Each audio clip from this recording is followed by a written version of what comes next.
as you were speaking, we've used this word connection a few times. Mm-hmm. And I think you have a nice kind of way of looking at that word. It's more than just connecting with another person. Right. So maybe let's go down that path a little bit. When you think about that word connection, what does that mean to you?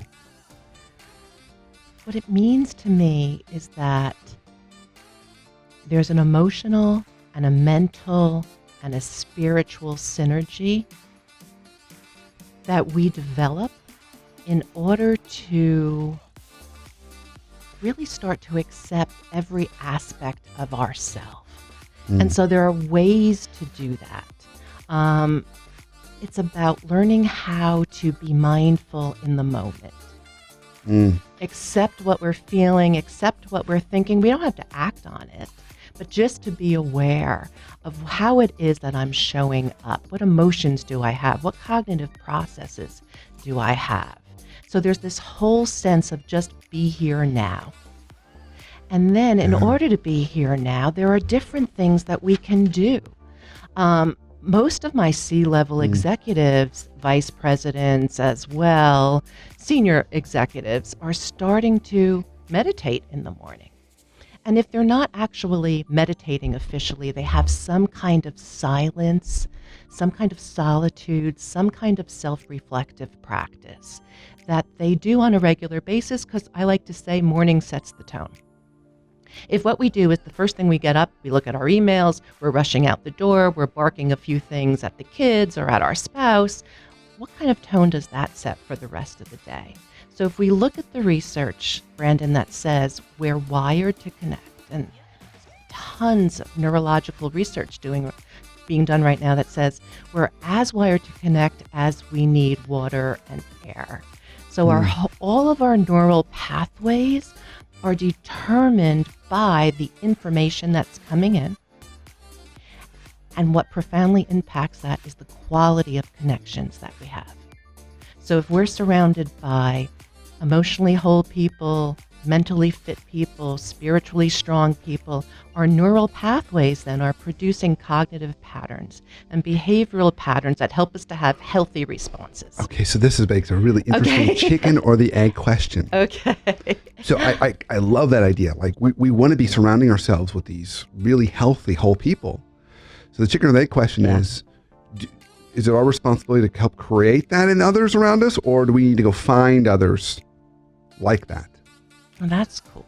You know ask what I me mean? again so I get the question. So I'm going to take it from we've got this leader, okay, and we're working with her, we're working with him, and then they're starting to really get it. And they're seeing what connection means. They're seeing how to be, operate at a different level. And so now we're saying we want to surround yourself with people also operating at the same level. So they've got this leadership team around them that is not operating at that level. So is their job, is their job to help elevate them, or is their job to go find more people like them? Or is it a little bit of both?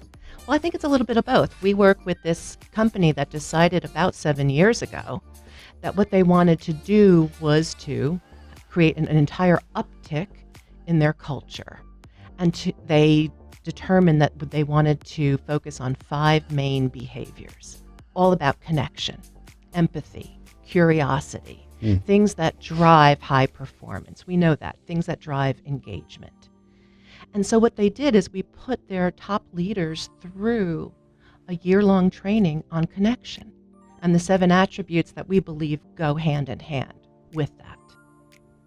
Now, Nice. not all of their leaders, even those who went through that, were willing to do that work.